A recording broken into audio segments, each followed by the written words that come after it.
Welcome to the Movienauts podcast, where we dive into your favorite movies and television shows every week. I'm Garrett. I'm Daniel. And I'm Gavin. And thank you for joining us for this week's installment. We're happy you're here. We've got a great show for you today, so sit back, relax, and enjoy the movie.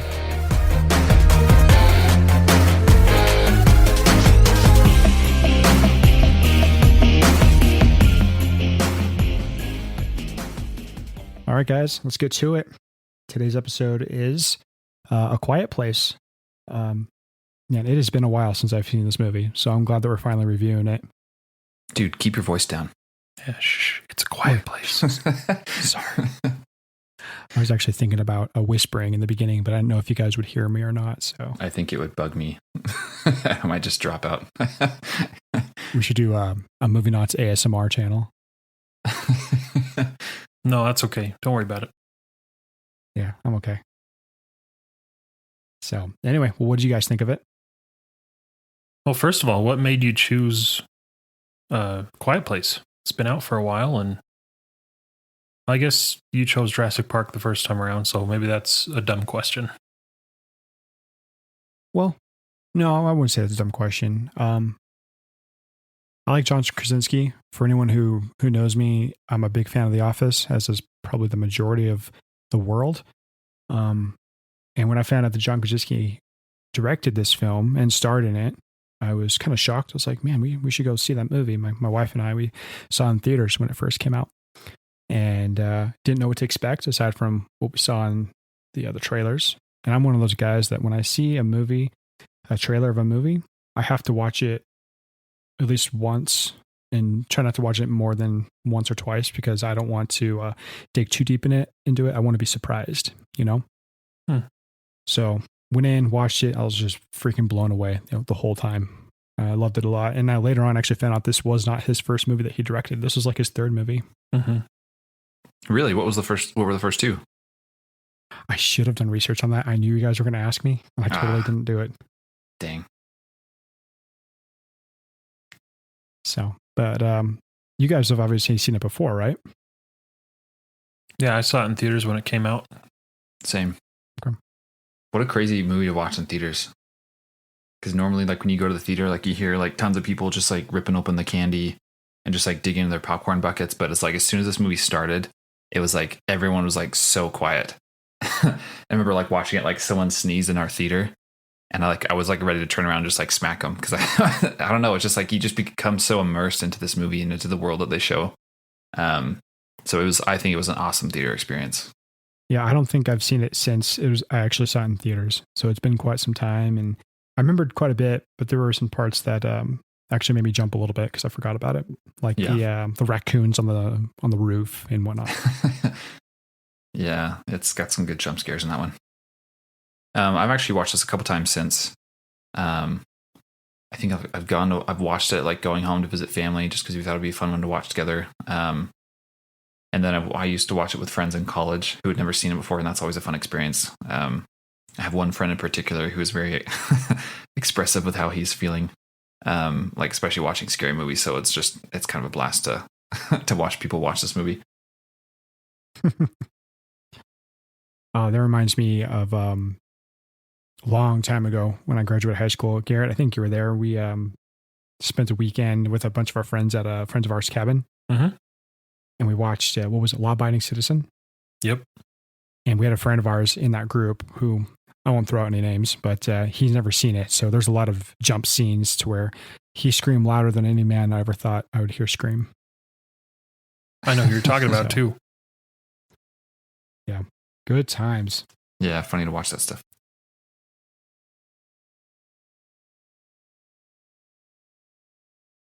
So anyway, well, something that I found interesting that I didn't know when I first watched this film was that the actress who plays Reagan Abbott, her name's Millicent Simmons. She's deaf in real life. I didn't know that. Yeah, I heard that too. And apparently, I think John Krasinski fought pretty hard to keep her, or to have someone that was like actually deaf to perform the movie. Yeah, which I thought was kind of cool. kind of keep it authentic. Yeah. Well, on top of that, Wanna she was make a it as major. realistic as possible. Yeah, well, she was a major consultant with people getting their sign language correct in the movie as well. Oh, that's cool. Mm-hmm. I've had some friends that know sign language. I feel like that'd be a difficult skill to learn. I don't really know exactly how that would go about. I don't know. I feel like it'd be hard. Yeah, I don't know. I've growing up, I always wanted to learn it.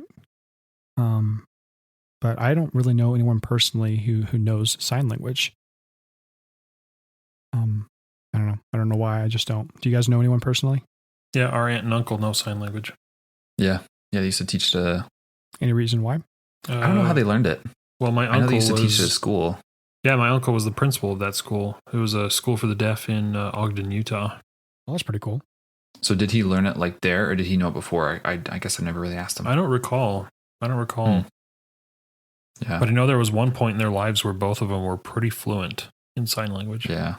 It'd be something really cool to know.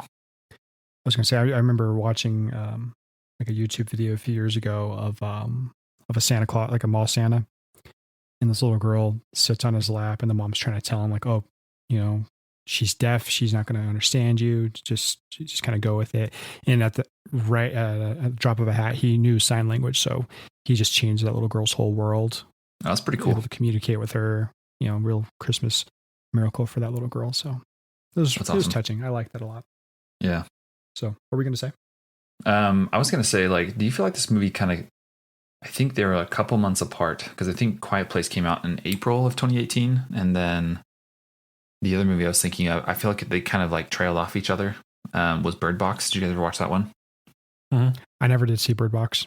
Oh, okay. Really? They were both kind of like, yeah, that was a big one. I feel like when it came out, a lot of people talked about it, and I feel like they were both kind of close in like their gimmick, because they both had like one you can't see, one like you can't talk.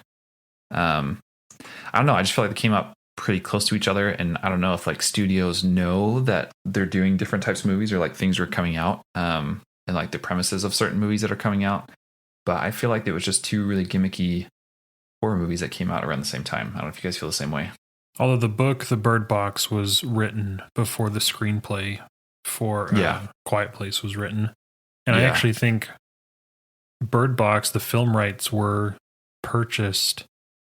Actually, even I think it's before the book was even finished, if I remember correctly. Really? But yeah. So the book was finished, I believe, in 2013 or 2014. And then the movie came out a few years later. Gotcha. That makes sense.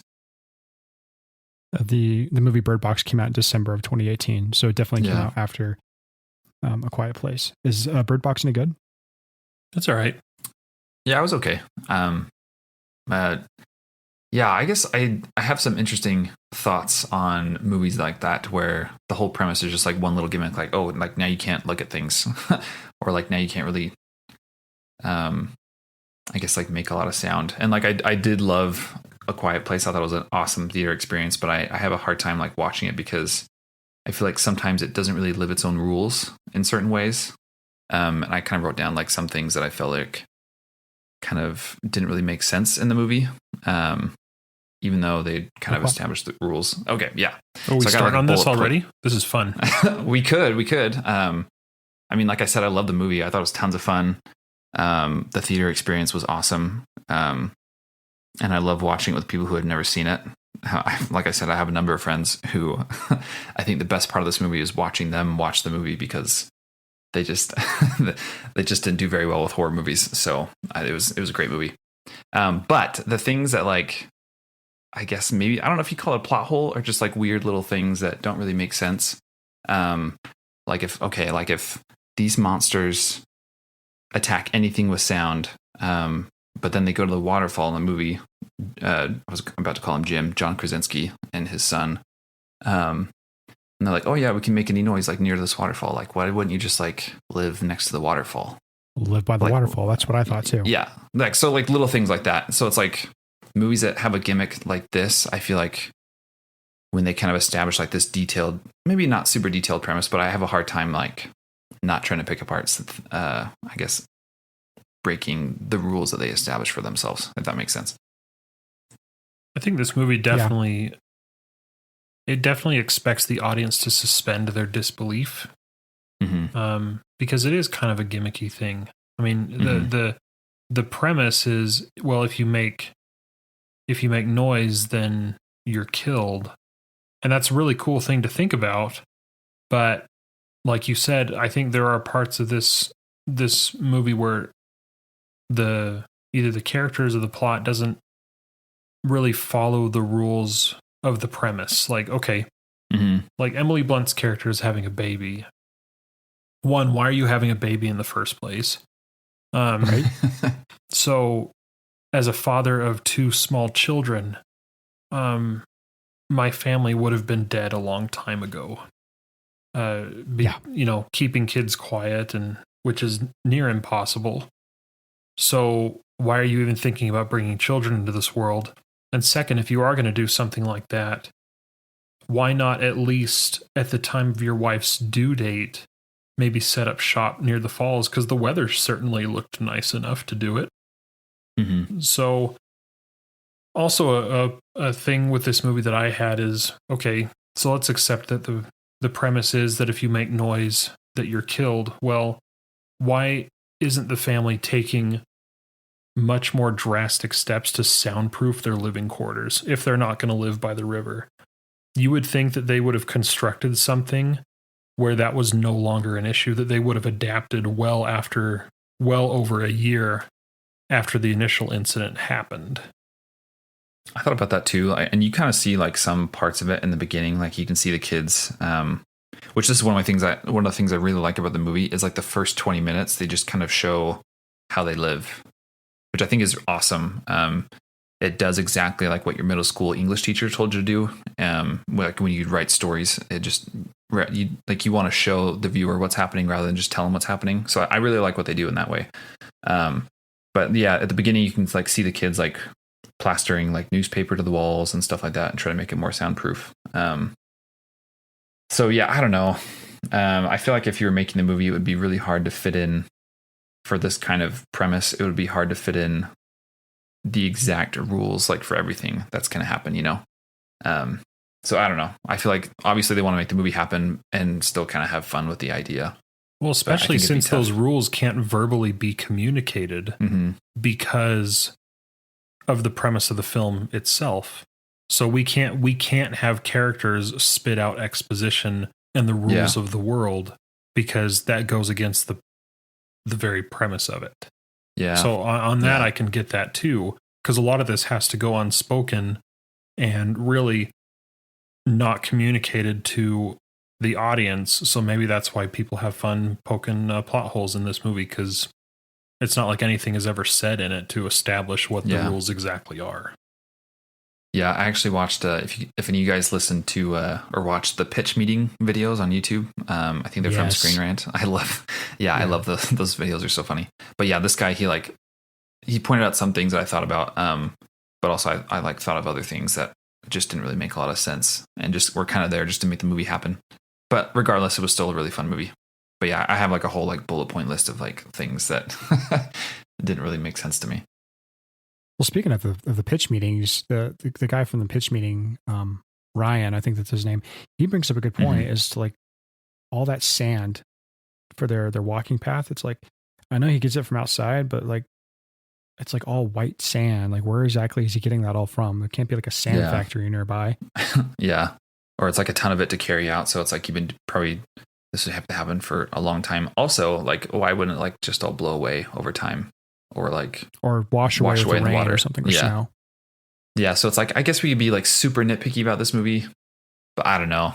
Like, regardless, it was still a really fun movie. But I think if we nitpick any movie too harshly, the movie's just gonna suck, you know? Yeah, exactly. Well, Purple Man in Space.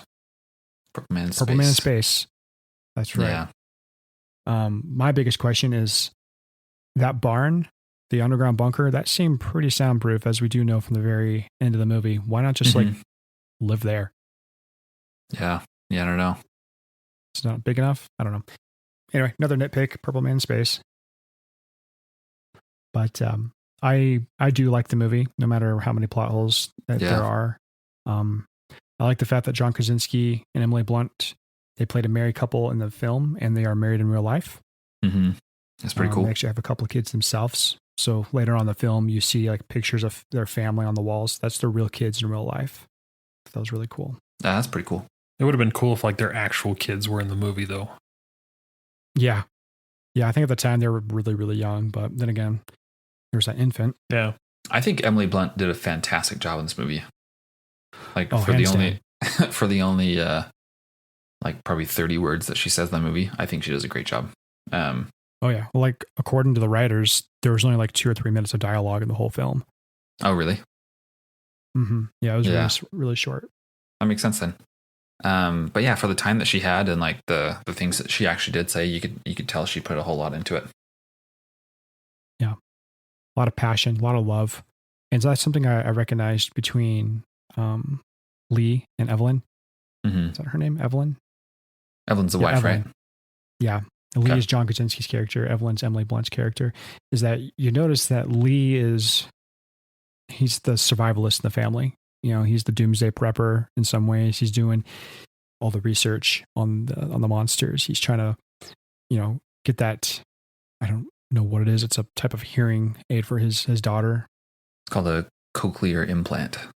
Yeah, something like that. Those things are crazy. Very much surviving. Whereas you see Evelyn, the mother, she's really just focused on getting through day-to-day tasks, being a fully thinking person, very loving, being the mother. So I began to question, because you see that she's very loving. She's homeschooling her kids. But when it's time for Lee to go out and go fishing, and he wants his son to go with him, you see that his son does not want to go at all. And I'm wondering, is that because Lee isn't much of a nurturing father anymore? Has he forgotten his way? That's something that came across my mind, because he's very, let's just survive. Let's just get to the next day. Yeah. And let's live as long as possible. And I'm going to teach you how to do it, whether you like it or not. Whereas the mom's like, go spend time with your father. He loves you. He really does. Just go out there and do it. Yeah. I kind of got the feeling that the little boy was more like scared just to be out and about than anything. But I can definitely see where you're coming from, because like even the boy recognizes like later on that like, yeah, your daughter doesn't really know that like you love her. So I mean, I could see where you're coming from. That makes a lot of sense. Yeah. I was just gonna say I just didn't really like the oldest daughter. Well, I guess that's the only daughter. I just didn't really like her character that much. Oh, Reagan, that's her name. Yeah. I don't know. I don't really like watching angsty kids and like the parents just like kind of take it. That's just me. Like I'm not a parent, but like the part where he's trying to like give her the hearing aid, and he just like keeps trying to put it on her ear, and she's like, no, stop. And it's just, I don't know. That kind of stuff is painful for me. I'm just like, ugh. Yeah. No, I see what you're getting at, because I watched it again, and she kind of annoyed me a little bit too. But I have to realize she's deaf, and I think she's realizing how much of a burden that has become on her family in some ways. Yeah. Her dad is spending endless hours trying to help her. Whether you like it or not, she's pretty much responsible for her brother's death in some ways. She gave him the rocket back.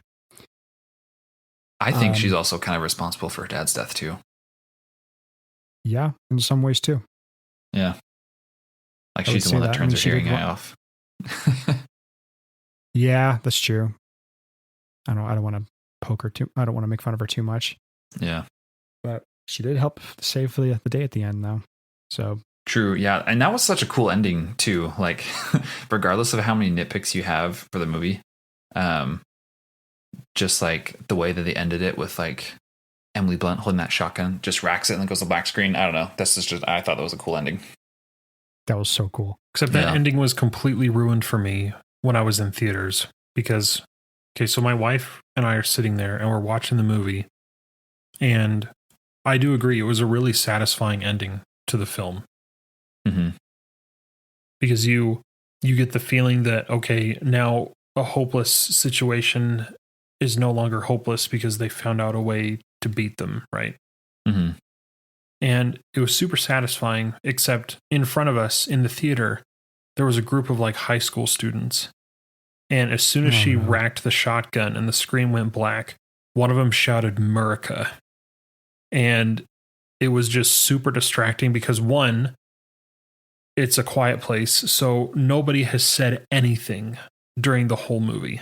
And I think most movie theaters were like that. It was just completely dead silent, and it was totally ruined for me. Bummer. So if you're someone like that who likes to do that in a movie theater, please don't, because it's super, I don't know, disrespectful, especially for those that enjoy the movie going experience.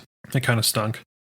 But yeah, I thought the ending was cool. Although I did ask myself if Emily Blunt's character had enough ammunition and if she knew where the ammunition was kept. I saw actually, the part where she gets the egg timer. Yeah. Yep. Yeah. You can actually see there's a spot where there's a box of shells on the shelf. Ah, I missed that. cool. Mm-hmm. Pretty good at Where's Waldo books. Finding Time to things. watch it again. Just kidding. I like the little details too that they put in the movie. Like I know at the beginning I put a note that like all the noisy foods in the grocery store are still there. I don't know if you guys noticed that too, but like the bags of potato chips Yes. and stuff like that. I thought it was cool how they left that detail in. It's funny you bring that up because in my notes I wrote bag of chips equals death. Yeah, which I would have died a long time ago. Because I freaking love potato chips. Oh man, give me some Doritos. We're set. Not Doritos. Doritos are gross. What? You're not a Cheeto guy, are you? Kettle chips, baby. Dude, I work in IT. Of course I'm a Cheeto guy. No, because then they make your keyboard all gross. No, I've got a Cheeto stain on the underside of my office chair. Gross. When I was in high school, actually, for some reason. Go ahead. I was going to say, when I was in high school, my friends and I didn't really like all the Cheeto dust you'd get on your finger. So we'd eat our Cheetos with forks. It was super weird. I still eat Cheetos with forks. Do you? Okay. Yeah. That's the way to do it. If not, a toothpick works really well too. A very effective way to eat them. So let me rephrase that. I like the puff Cheetos. I don't like the smaller ones for some reason. Although they taste the same. Maybe it's just the crunch. I don't know. Oh, dude, crunchy Cheetos all the way. That's the only way to go. And again, I like kettle chips, so I don't know what my problem is. Maybe I need to eat Cheetos again. Yeah. This has been Snack Time with the Movienauts. There is one part of the movie that I wanted to discuss that every time I watch it, which has been multiple times, it always bothers me beyond belief. And it's the part where Evelyn is taking laundry upstairs and the laundry bag catches and it pulls a nail right out of the step. Mm-hmm. That nail is facing the wrong way. Like, yeah, why? Who the heck nails? Who puts a nail in the stairs like that? Right. And like, what is it keeping together? So, and also, like, why wouldn't you turn around to like figure out, oh, something caught my bag? Like, let's try to figure out what did so I can like not do it again. Especially in a world where you have to be really quiet all the time. Mm-hmm. Don't you want to find that source and stop it? I mean, they lay sand everywhere they walk outside. So you would think that at least she would have gone back to look and see what that was. I mean, I understand that they had to set that up.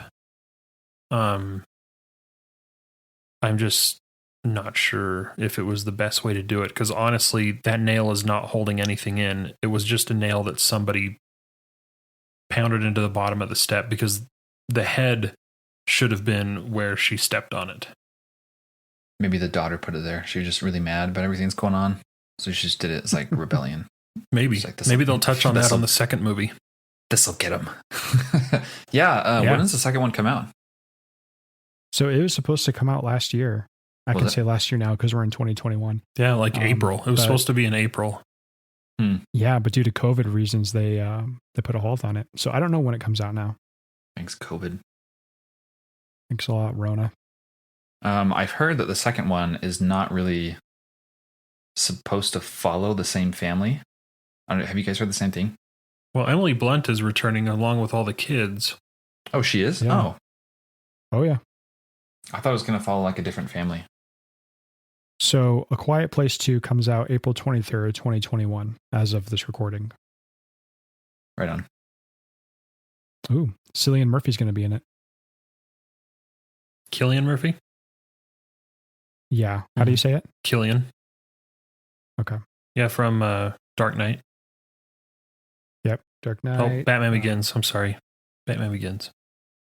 And Peaky Blinders. He's also, well, he's in Dark Knight as well. Oh, that's true. That's true. Also, Red Eye. That was a good one that he was in. Almost any Chris Nolan film. Yeah, so it looks like John Krasinski's going to be in it as well. So they're probably going to do some fun flashback scenes. Yeah, that's what it's supposed to be from what I read. And he's directing it again too, so we'll see. Do you know that Michael Bay was one of the producers for this movie? I did know. I did. And no explosions. That's really weird for him. And the same sound effect crew are the same people who did Transformers, which is another Michael Bay film. Mm-hmm. I really liked the sound for the monsters in the movie. I thought it was super cool. It sounded like the raptors from Jurassic Park. Yeah, it kind of did. I thought so too. Yeah. Did you guys watch that video I sent you about it? No, not yet. Yeah, how they use like celery and stuff to make the sounds. Yeah, so the part where like zooms in their ears and you can hear like the crackling and stuff like that. They got like romaine lettuce and celery and just like twisted it next to a microphone to like make that kind of like crunching noise. Oh, cool. And when it makes like that clicking, like the echolocation kind of thing, they got a taser and they literally just like tased a grape and then like slowed down the sound a little bit and like altered it just a little bit to make it sound different. And that's where the clicking came from. Kind of crazy. Why a grape? I don't know. Why not an orange or a banana? I don't know. Why tase a fruit? Yeah, why not just tase a person? I don't know. Yeah, crazy. It'd be kind of fun to be a sound engineer because you just make weird stuff like that all day. Think of funny ideas. I think that'd be the coolest job. You have to be so creative in what to do. Yeah. Mm-hmm. I don't know. I'm always fascinated by that. Like, oh man, how do they make that certain noise? Like that movie, A Cloudy with a Chance of Meatballs. It came out some time ago. The sound of like the hamburgers hitting the floor from the sky was actually like wet rags and wet towels that are slamming down as hard as possible. Oh, really? Yeah. That's your little fun fact for that movie. Yeah, that's funky. It'd be kind of a funny job. Cheeseburger. My kids love that movie. Oh, yeah, it's great. So let me ask you something about Quiet Place. Sure. Why do you think this movie is so wildly popular? I think it's, and now I haven't done any research about this. This is just my guessing. I think it's so popular because it's a film that I would never have thought would exist. It's a film where there's almost no talking. And I'm not talking about silent films. There's just a movie where you have to try your hardest not to talk because if you speak, you're going to die. And it just makes it much more challenging and interesting when you throw it into it being a horror film. And it's just the suspense. And that's just my guessing. I could be wrong. And I'm looking forward to hearing your guys' opinions. Well, like this movie was released around the same time as some other really great horror films. You have like the Jordan Peele horror films, like Us and Get Out, which Get Out was released around the same time as this one. That was a good movie. Right. Which I think Get Out is actually a better horror film than A Quiet Place is. So I don't know. I believe that this film in some way or another is a bit overrated for what it actually is. I'm not saying it's a bad movie because I thoroughly enjoyed it, especially the first time I watched it. It was great. And actually, every time I've watched it after that, I have enjoyed it. But I don't know if it necessarily deserves the huge amount of accolade that it's gotten. And maybe that's just me being kind of picky, or I should say nitpicky. But do you guys think any different? I think one of the biggest reasons why, well, I guess there's probably a couple different things I think of. Obviously, it was a huge movie. And I think part of the reason why is because, one, you have two really great actors. And I think a lot of people understand that they are married in real life. So it's maybe kind of an interesting thing to, it's like, oh, let's see how these guys do together in a movie. but like not only that, like they're bigger actors with tons of other popular roles, so maybe that kind of draws people to theaters. And like I said earlier, like it was just a fun movie to watch in theater. I don't think I've ever watched a movie where people have tried so hard to be so quiet in a movie. And like, yeah, it's kind of a normal thing in theaters to be quiet anyway, but like this was like dead quiet in the theater that I watched in. So I don't know. I think they do a really good job of just like building the world at the first like 20 minutes, half hour of the movie, and kind of showing you what to expect and kind of just, I guess like dashing your other expectations. So I think it's got a strong start, and I think it's just something different that we haven't really seen before. So I don't know, just off the top of my head, that's what I think. I think it only had like a budget of 17 million, and I think it made over $300 million. So that's a crazy return. So yeah, I don't know. I just think it's something different we haven't really seen in a while. Like, for example, you mentioned Bird Box. Mm-hmm. And when did Bird Box release? Was it around the same time as it? Oh yeah, we already established that. It was later that year. Yeah. Okay. Yeah. Yep. December. So yeah. So I think if you were to hold up these two movies next to each other, I don't know. I mean, a lot of people like Bird Box a lot, but they're kind of similar movies. But did Quiet Place really do things better with its gimmick than Bird Box did? I think the rule for either of them, it's easier for the rule to be not look at things than to not like make a lot of sound, because regardless of what you try to do or how careful you are, like it would be pretty almost impossible to not make any sound. But I mean, closing your eyes is a matter of yes or no, like you do it or you don't, right? But I think sound there's a lot more give in it, so I think they probably had a little bit more. They probably weren't. I would think they didn't have their hands tied as much. And obviously, we talked about they kind of broke like some of their own rules. But yeah, at the end of the day, it's still kind of a gimmicky horror movie. Regardless how fun it is, like it's not the greatest movie in the world in my opinion. But yeah, I don't know. That's kind of how I feel about it. Now, I haven't seen Bird Box yet, but obviously we've seen A Quiet Place. And when I've sat down and watched that movie for the first time in theaters, my daughter was barely 1 year old. And I thought you were going to say she was there. I was like, what? Oh yeah. We take her everywhere. Yeah, she loves this movie. She loves a lot of things I don't know how she gets to loving. That's a discussion for another time. So no, we sat and watched that movie, and I see them all in the store in the movie, and I see, okay, it's a family movie. This is going to be not a family movie, but it's a movie about a family. And once they get to that bridge, and that little boy, Bo is his name, he turns on that little rocket toy. And all of a sudden you see Lee sprinting as fast as possible, like Tom Cruise style, to his son, trying to get to him. And then all of a sudden you see that creature sweep him out, and he's just gone. You know that son's just done for. That is when I got hooked into the movie, because I have a kid, and instantly I thought to myself, how far will you go to protect your family? Like, at what stakes do you have to do to protect your family? And I see that in Lee later on in the film. He's trying probably twice as harder. I don't know how it was the first 40 days of the film, of pandemic, if you want to call it, for them. Oh. But you just see how much more protective he is. He's trying to do whatever he can to make sure that his family stays safe. So that's why I liked it. Maybe I'm a little off. Again, I haven't seen Bird Box, so maybe they're relating it to it that way. Maybe you guys can help me out here. It was a different premise in Bird Box, like not much of a, it's kind of a family movie. The character or the mother in Bird Box is a little different. She's not really super big into family and stuff like that. Like she doesn't even like name her kids the entire movie, which I thought was crazy. Yeah, her kids were kind of forced upon her. Yeah. Interesting. You'd have to see it. But yeah, like, I don't know.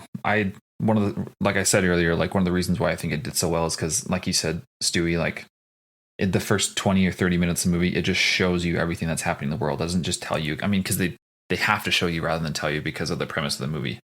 So I don't know. I think that's one of the reasons why it has done so well. It just does a very, very good job of just showing you rather than saying, hey, this is what's going on and this is what's going to happen in the rest of the movie. You just don't really know. Yeah. Well, maybe we should review Bird Box sometime. Yeah, we might have to. I think that's a Netflix original. It is. Yeah. Yeah. It's on Netflix. Yeah. I saw that movie once and didn't really feel the need to watch it again. I mean, it was a fun one-time watch, but I don't know if I'd add it to my list to watch over and over again. That's kind of another thing that I'm not really sure what they're going to do with this next Quiet Place. Because like we've talked about, it's kind of a gimmicky horror movie. So it's like, okay, like, ooh, it's kind of cool to think about like what your life would be like if you couldn't really make a lot of sound. But so I don't know if this next one is just kind of a cash grab. I hope it's good. It would be kind of fun to see another good version of what's going on. But I think they're going to follow the convention of horror movies, and they're going to, because the first horror movie always has like one big monster that you need to defeat. Mm-hmm. And then the second horror movie always has like more smaller versions of that same monster. They're going to pull an Alien. Yeah. Yeah, maybe. And Stranger Things too. They did that. Yeah. Yeah. I don't know. It's hard to, in my mind, it's hard to go further with just the gimmick because like in the next one, it's like, yeah, we already know we can't make any noise. Like, so I don't know. I gotta say, I'm actually a little disappointed they made a sequel. I think a one and done would be great for this film. Same. Because I know like while it was still in theaters, there were a lot of people who were wanting to see a sequel. Like, well, we see this family struggling and trying to survive. What about the other people? What about the other people that Lee was trying to contact with the fire every night? Just like kind of like a check-in, which I really like that part. I thought that was kind of cool. Yeah. But then there's me. I'm like, no, just leave it. Leave it to suspense. Let the viewers guess, you know? Yeah. Well, I think one of the strengths to this movie is that you have no idea how any of this happened. Mm-hmm. So, yeah. And there's a mystery about that. And then as soon as you see the first preview for A Quiet Place 2, that's exactly what they're going into. Is it's flashbacks of how all this went down. And I think they run the risk of that may actually hurt the first film, because having that kind of element of mystery and seeing, you know, because he has like newspaper articles up on his wall and in the radio room and places like that. And I think having that mystery about how all of this happened contributed to the atmosphere. And I think they risk of taking that away with showing how everything happened in the second movie. Yeah. Yeah, it could be. And going back to the newspapers, there was speculations in the newspapers as to what might have happened. And I think one of them said, you know, meteorite hits Mexico with the force of like a nuclear bomb. That could be a pretty big guess as to what happened. But I like that they just left it at that. No one really talked about it. Nothing else happened. Mm-hmm. That's that. Why continue on? So it's kind of like it's going to be a cash grab. It's kind of like Edge of Tomorrow. They kind of did something similar with that because you know that the Earth is under attack by these aliens, and you kind of know how they got here, but you don't really know how they got here. And it was kind of another meteorite thing, like, oh, something hit the Earth and all of a sudden we're under attack, but they don't really go into detail as to how any of that happened. Which, fun fact, Emily Blunt, I can't talk tonight. Emily Blunt is in Edge of Tomorrow. Yeah, she is. Yeah, I just watched that a couple weeks ago. She was good in that movie. Yeah. I hope the next one's good, but yeah, I kind of feel like it's a cash grab. Because money. That's what I think. Because money happened. Oh, I love money. Because money. Speaking of Stranger Things, is it just me or did the creatures look a lot like the Demogorgons from Stranger Things? Oh, I could see that. I thought they did. It's like they're It almost maybe they came from the upside down. I don't know. Maybe. Tie-in. When I first saw it, I was like, man, the head of the creature, it looks like a piranha plant from Mario. And obviously I'm way off. I didn't even think about that. It looks just like a Demogorgon now that I've seen Stranger Things. Oh, I can see that. Yeah. I could see Petey Piranha. Yeah. So, but the speaking of Emily Blunt, the bathtub scene where she gives birth in the tub, That was a one take scene. Wow, so she actually gave birth all in one take. That's crazy. Yeah, That's that was her real nuts. blood. She got pregnant just for this movie. Oh yeah, that is commitment right there. Some people gain weight, some people lose weight, some people get pregnant. That's method acting. Daniel Day-Lewis Obviously, got that's nothing not on her. true. Yeah, she's the female Daniel Day-Lewis. But no, obviously that's not real. But she did do that one whole scene That's pretty in cool. one take, and Yeah, she does a good job in this movie. that's awesome. Daniel Day-Lewis never got pregnant for a movie. Mm-hmm. That's You why I can't- said that you she's can't do the that. female. Well, that's true. Trying to think what else. Any other fun facts I thought about this movie? I think for the most part, I've kind of talked about like the things I loved most about it and the things I disliked about it. But Did John Krasinski's character really have to die? no, No, no, I really don't. he could have like chucked the axe at like the shed or something like that, Yeah, he could have made a lot of loud noise, and or threw a shoe or something. That's I don't that. know. Also, so like, okay, the monster can break through a silo, but not a truck. Right. What's that about? yeah, or he's sensitive to an egg timer ticking, Mm-hmm. but when the little boy screams out his dad's name, the monster doesn't even flinch. Oh, I see what you mean. Yeah, Are we doing plot I mean, hole lightning round right now? yeah. Let's We do should. It. I got like 10. I got another one. Do it. It's not so much a plot hole. It just bothers me. It's like when they're in the store in the very beginning to get medicine and supplies. Why on earth would the parents leave that store first? Like, you're in an apocalyptic world. Wouldn't you want to keep both eyes on your kids at all times? Not only Yeah, or that, just why don't would even they bring let their him. kids wander a pharmacy full of pill bottles? Yeah, and toys.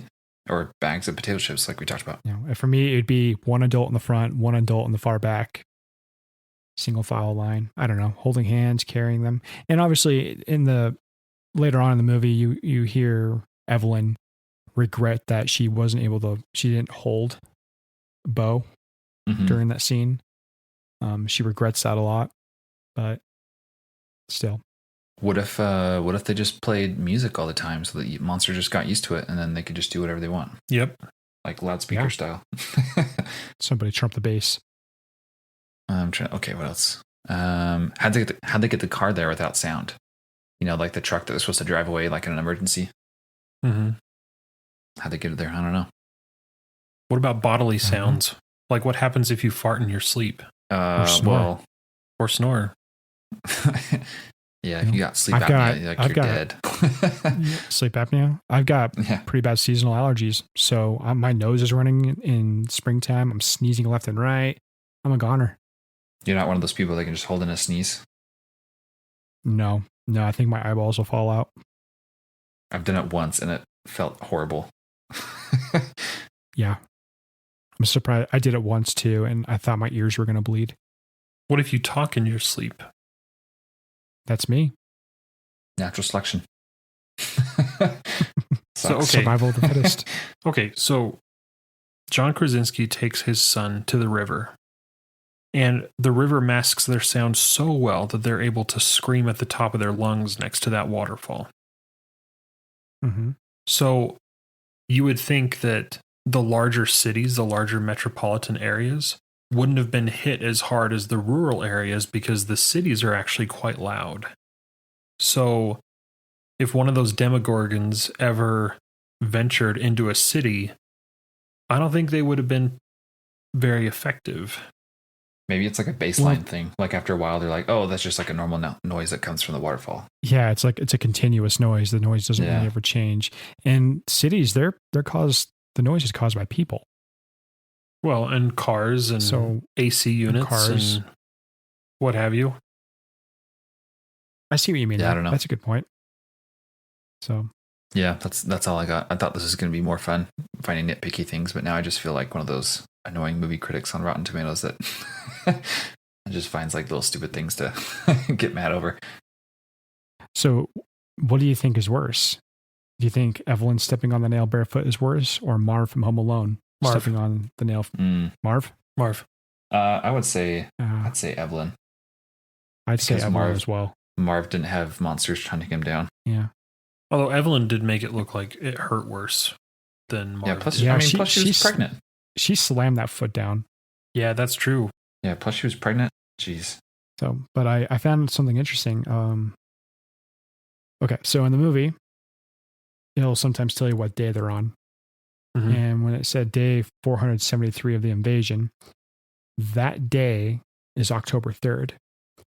So that means that the invasion started on June 17th, which was 2 weeks before July 4th, which would probably explain why the Abbott family had fireworks with them. Could be a guess, could be a fun fact. I don't know.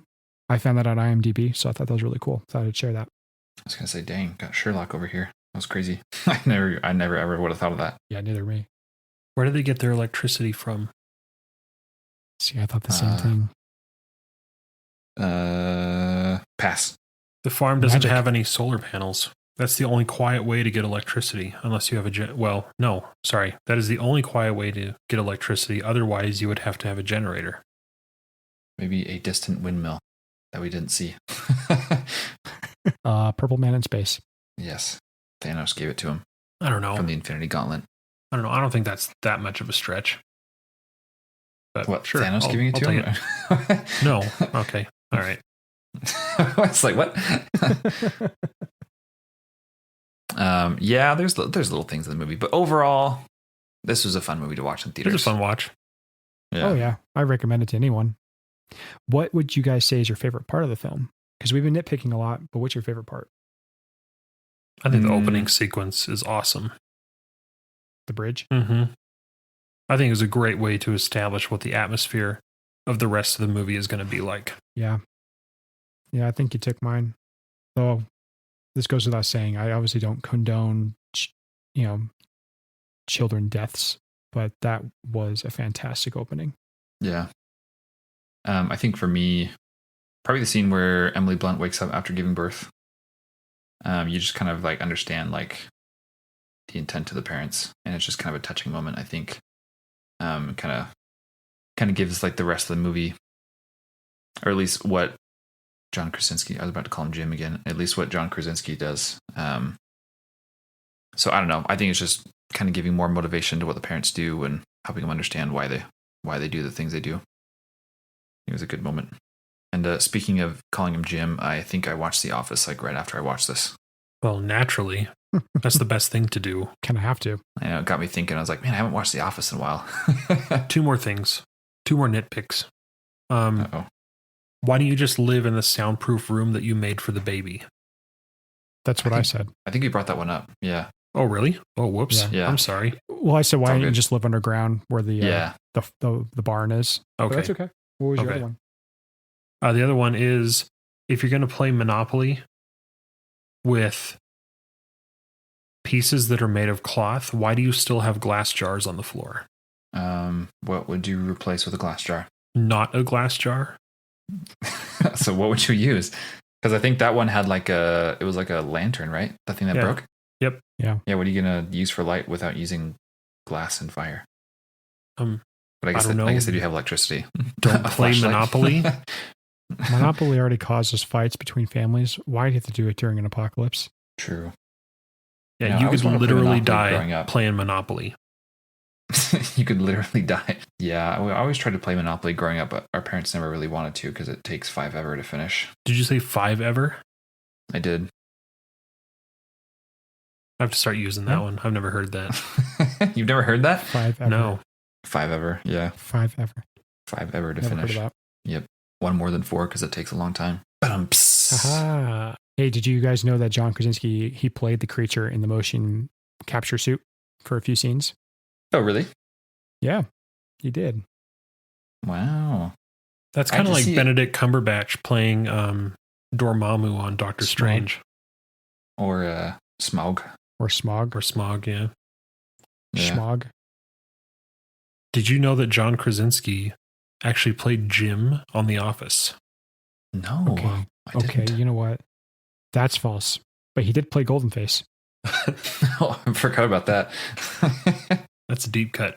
Hey, Goldenface, go puck yourself. We should do like a mini episode where we pick apart Threat Level Midnight. So on That would be great. YouTube, and for our listeners out there on YouTube, they have a full length episode of Threat Level Midnight without the cut scenes of people in the office. Actually, So I we think might I have may to do add that. that to my list, honestly. Classic Do it. piece of cinema. Because in the intro of our podcast, we always talk about reviewing movies and TV shows. We have yet to Yeah, do a TV we'll show. need to do a TV show. I know we've finished some that we've all watched before. We should do some of that. So to our listeners, if anyone has a recommendation of a movie or a film, let us know. Yeah, we have Facebook and Instagram, so feel free to hit us up there. Do we have anything else? Do we have anything else we want to talk about with Quiet Place? I I think I'm good. think I'm good. If I could give this movie a rating, honestly, I really like this movie. As many plot holes there are, I'd probably give it an 8 out of 10. 7 for me. Say a 6. What? Like I said, it's a super fun movie. You get a lot of great stuff in it. I think it's a must. I mean, if they ever show it in theaters again, it's definitely a must-see theater experience if you can. But like we mentioned, it kind of fails to follow a lot of its own rules, and yeah, that's kind of how I feel. Rotten That's all I have Tomatoes to over say here. about that. 6, huh? Rotten Tomatoes gave it a 96%. Really? Is it that high? Yeah, it's a dang good movie, Oh, guys. that's very I high. don't think it's 96% good. 95. No, I would say probably like 80% good. Still, it's a good movie. I It's enjoyed good. it. But there are better horror movies out there. Do you have a favorite? Oh man. I'd have to think about that one, actually. See, I'm a little weird when it comes to horror films. I like them, but I do find that there is a huge difference between horror films and slasher films. I don't like slasher films. I think they are the dumbest movies ever. I think I tend to round up horror films in the same genre as suspense films. Yeah, that's me too. I don't consider Quiet Place a horror film. I consider it kind of like a suspense thriller type movie. Even though it does have a monster in it, I don't know. I'd have to say if you're going to categorize it as a horror film, I would say Alien is my favorite horror film. I always come back to Poltergeist. That's one of my favorites. Poltergeist, that was a good one too. Growing up as a kid, Signs, that was it for me. Oh, I forgot about that movie a one. lot. That's a good one. That one scared the cheaper, scared a lot of, scared the crap out of me as a kid. I like that movie up until you actually saw what the alien looked like at the very end. Then I thought they just killed it. I like the suspense and not seeing the whole alien from a distance, the leg, him on the roof. Yeah. I like that part, but up close, maybe we'll have to review Signs. Well, you'd probably like Bird Box then. Yeah, Bird you never Box, see okay. it at all. Mm-hmm. All right, we'll do it. Although Sixth Sense, If you- I would have to say, is probably one of my tops as well. That's a good one. That was a Well, good one too. I think I'm all good on this one. Yeah, you guys ready to call it? Ready to call it. Call it. Cool. All right, guys. Well, thanks for listening for this week's episode, and we will see you guys next week. Next week is a Gavin episode. You were correct. All right. Do you want to tell us what it is? You want to keep it a tell you. secret? This is an easy one because you can actually watch it for free on YouTube, and it was recommended to us by someone on Facebook. It's called Sasquatch Gang. It is from the people that made Napoleon Dynamite, and I saw it a long time ago. I don't remember much about it, so it would be kind of like going in fresh for all of us because I don't think you guys have seen it. Have you? I saw the poster and I heard the name, and I have a feeling that it's going to suck. Well, we will find out. But regardless, as if the movie is good or not, we appreciate any kind of input from our listeners. So yeah, this will be fun. And if you are an avid Sasquatch Gang fan, don't hate us if we don't like it, please. Yeah. And again, if you guys have any recommendations of any movies or TV shows, please let us know, and we'll see what we can do. And please feel free to give us a rating on any platform that we're on. Yep. It helps immensely. It really does. So, all right, guys. Well, hey, I'm trying to speak now. Have a happy New Year, and we'll see you next week.